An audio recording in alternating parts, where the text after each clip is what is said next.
This video is all about nailing the exposure every time when you film with S-LOG3 on your Sony camera.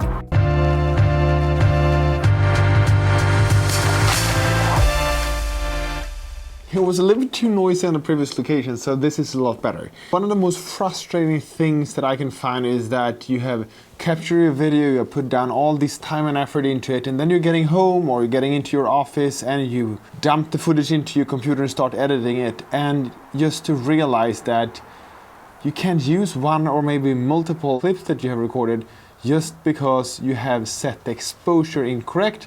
You may be blown out the most important things, so it's just way too bright. Oh my god, do you see the UFO? Look, the UFO! First time ever we have managed to capture a UFO! Or it's just way too dark, so you can't see anything because of that. We have to be very, very quiet. For the first time ever in the history of mankind, we've been able to document when a mammoth that everyone thought were extinct is giving birth to a calf. Look at this is just remarkable. So to avoid that, the most crucial thing is to set the exposure correctly while you're filming. I bet that you have watched other YouTube videos also on the topic exposure, but the question is, did they actually take into consideration what picture profile you're using and also your post-production workflow? And as I said in my previous video that you can find up here, where I explain why I use S-LOG3 on my Sony A7SIII and why I think that is the best picture profile to use. And in that video I also explained how important it is to use the correct LUT when you start your editing workflow. So right now I can understand that it maybe feels a bit overwhelming and too much to take in, but I can promise you at the end of this video things are going to be a lot more clear, and if you maybe watch it 2 times or more, it's going to be crystal clear and you're going to never have incorrect exposure for any footage again. So let's the fun begin and dig into how to set the correct and perfect exposure on your Sony camera for S-LOG3. So the first thing we need to understand is how the tools that the camera provides us with is actually working when it comes to the exposure. And you've probably also heard that, oh, S-LOG3 has to be overexposed by 1.66 stops. Well, that is correct if your focus is to have as little noise as possible in the image. But it's far from necessary when it comes to everyday shooting. But because of this, I assume that you actually have tried that exposure meter that you have at the bottom of your camera monitor. And yes, that is a good indicator, but to be able to use it, you need to understand how it's actually working and what numbers that you are presented. But in this video, we're not going to dig deep into that feature, but we're going to scrape at the surface of this iceberg so you're going to understand how to use it and when you can't use it. So to get the exposure right, you have basically 4 tools in the camera. The first one is the exposure meter. That is the one that I mentioned that is at the bottom of your screen, that is going between flashing -2.0 and then it goes all the way up until it flashes +2.0. The next tool you have, that is to actually look on the monitor to see what the footage look like. And the third one, that goes hand in hand with the second one, that is to use a feature called Gamma Assist on the camera. And then the fourth one, and the one that I think is most important, that is to use the zebras in the camera. Okay, so let's start off with the first one, the exposure meter at the bottom of your camera.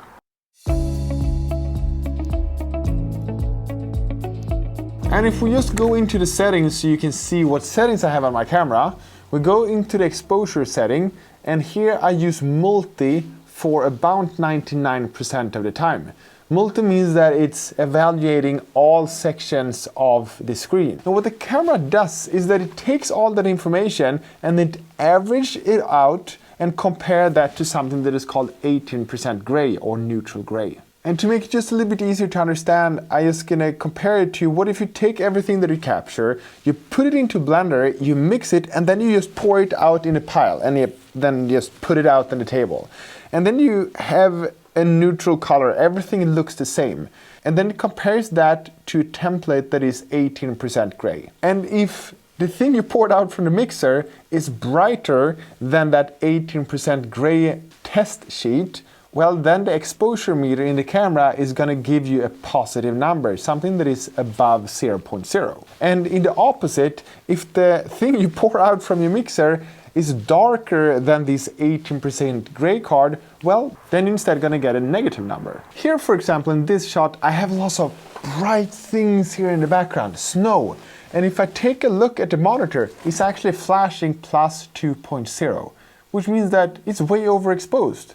But that is not true, because what the mixer, or not the mixer, what the camera now is doing, it takes all of this, because it's so much white, it takes it, puts down into the mixer, spread it out, and it's so much bright because it's snow. And that's why you can't use that meter if you don't know what you're doing. And the opposite is happening if you film something that is very dark. For example, if I stand up here and I go closer, now it's very dark. Now suddenly the meter displays plus 0.1. So that's why the meter is not fully reliable if you don't know how it's working. But now when you understand how it works, you can actually start using it. So if I now have a scene where I do, for example, like this, half is bright, half is dark, then you're getting a 50-50 situation, and then you're probably gonna end up somewhere closer to 0 on the meter indicator. Or in this case, when we film with S-LOG3, we would like to have it a little bit overexposed, so it's maybe gonna end up at 1 or 1.2, something like that. Okay, so let's continue with number 2, what you see. To some extent, you can actually use the monitor to see if it looks okay or not. It's very hard because the monitor is small and is not very precise maybe, but you can see that, oh, this looks just way too bright, or this is just way too dark. So, well, that is our second tool that we have in the camera. The third tool in the camera, that is to activate the Gamma Assist.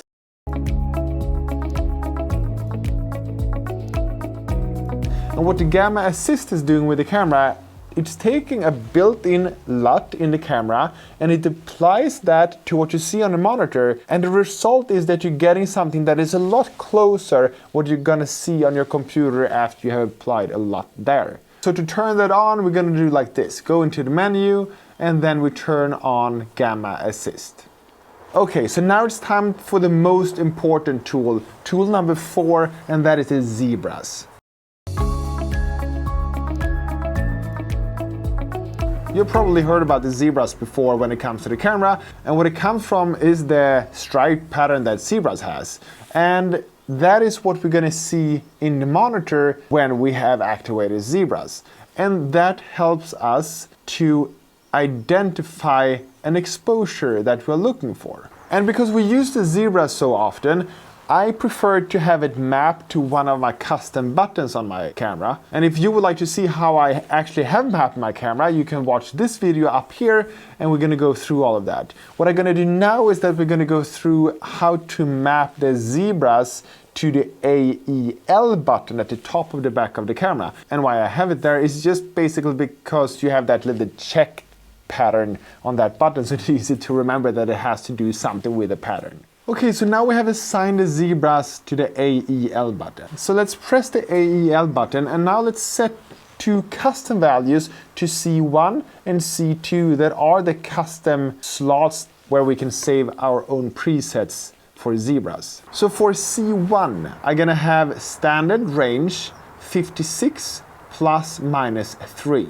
And then we go down to C2, and for C2, I'm gonna set lower limit 94 plus. And this is very, very important because now we are setting this up for S-LOG3. So let me explain why this is so important. So C1 and C2 are the presets, and I use them for 2 different kind of situations. Now, for example, I'm using C1, but why do I use C1? So C1 I personally prefer to use when I have skin tones that I need to expose for. And C2 I prefer to use when I don't have any skin tones in my scene. For example, if I were to just film this nature. So next question is, why do I set 56 plus minus 3 on C1? Well, the reason for that goes beyond the time when I'm filming. That is depending on my post-production process when I'm editing the video in Final Cut Pro. So 56 plus minus 3 is because the LUT that I'm applying to my videos is the phantom LUT. And Joel, that has phantom LUTs, he is suggesting that you actually use 56 plus minus 3 for exposing the highlights in your skin. The highlights are the brightest parts of the skin. And I'll show you how to use them, but first let's also look at C2. So why have I set 94 plus on C2? Well, that comes down to that we now are using S-LOG3. And for S-LOG3, that picture profile clips everything that is above 94. So how do we use this? Let's start off with C1. The first thing we do is we click or push the EAL button, we select C1 and OK. What we now will see in the monitor is that everything that has this kind of exposure will get zebras. And as I mentioned before, now we're going to get zebras on the highlights of my skin. So if we take a look at the monitor right now, now you can see that the brighter part of my skin actually have zebras. If it was too dark, well, then I have to adjust my camera. So I get the zebras again, and if it's too bright, well, then I have to adjust my camera again so the zebras appear. And we have different ways to adjust this. I always have 1/50th of a second for my shutter speed because I usually record in 25 frames per second here in Europe. So the first thing I actually adjust is my aperture, the f-stop.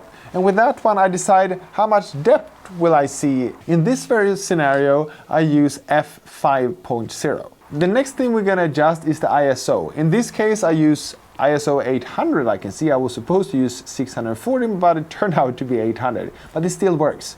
And the last thing I actually have is that at the end of my lens, I have a variable ND filter. And this is the Peter McKinnon signature variable ND filter 2 to 5 stops. Second edition. That was long. I think that is the name of it.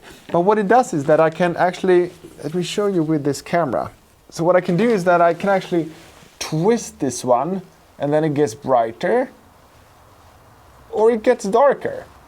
And then I can just adjust it so I have the zebras and the highlights and I have it about there. And now I know that I have a good exposure for my skin. Now let's go to C2 instead. That is set to 94 plus, which means that we get zebras instead of when we are in the range, as we had on C1, when we get zebras when we are within the range of 53 to 59 because it's 56 plus minus 3. Instead, for C2, I'm going to get zebras for anything that is exposed higher than 94. That means that anything that gets zebras when I have C2, that will be blown out and we won't be able to recover it in post. So how do we use the C2 setting? Well, for those videos, I usually use the Leeming LUTs. And Paul Leeming say that for his LUTs, you should expose to the right, or ETTR. If you are using a histogram, you know, this wave pattern, then you're gonna have the brightest part as far, oh, that's wrong. This is always confusing. But when you have this, you're gonna have the brightest part as far to the right as possible in that histogram. And that is the same when you're using zebras, but it's just so much easier than using the histogram. So what we're going to do is that we're going to make it as bright as possible, all until we see the zebras, and then we just dial it down a little bit so we don't have any zebras anymore, and then we know that nothing will be overexposed. Sometimes, for example, here when the snow is very bright, it could sometimes be acceptable to blow out those white parts if that is preferred and you know what you're doing. For example, if you have a window and it's very bright outside, you maybe don't need to have any details in what's outside because you would like to focus on what's inside. So sometimes you have to do sacrifices to get the exposure and the result you're looking for. Okay, so finally let's see how it can work if I can use the same technique for one scene. For example, now when I'm filming myself. Now I said I'm using C1 for 56 plus minus 3. But what if I change this? So instead I'm going to use C2 and dial in so nothing is clipping. Let's do that and see what it looks like. Okay, so go to EAL, we change to C2 and suddenly we get lots of zebras everywhere. That is because the snow is so white so it goes over 94 so it's clipping. So now we need to, okay, let's lower the ISO to 640. It still doesn't help. Let's twist this one. One stop. and now it disappeared. So this should be a perfect exposure also when we expose for the highlights ETTR. Let's put myself in front of the camera so we can see what it looks like. So this probably looks pretty okay also. Okay, so now in the editing I realized that that didn't look good at all. And it is expected. And you probably know why now. And I just would like to point out the obvious, that is just because we exposed for the snow. And the snow is so bright. And that's why everything else is going to be underexposed. That's why we have C1 and C2. So we have exposure options for different situations. Now back to the video again. In this kind of situations, when it's so bright in the snow, I think it's more important to have the correct exposure for my skin tones. That's why I prefer to use the C1 and 56 ±3 instead. Let's twist this camera around so we have this darker part as a background, and we're gonna see how that turns out. Okay, so let's move this camera around so we can put it, for example, here instead. And now we also have the C2, so now we need to expose so it gets brighter, so nothing is clipping again, right?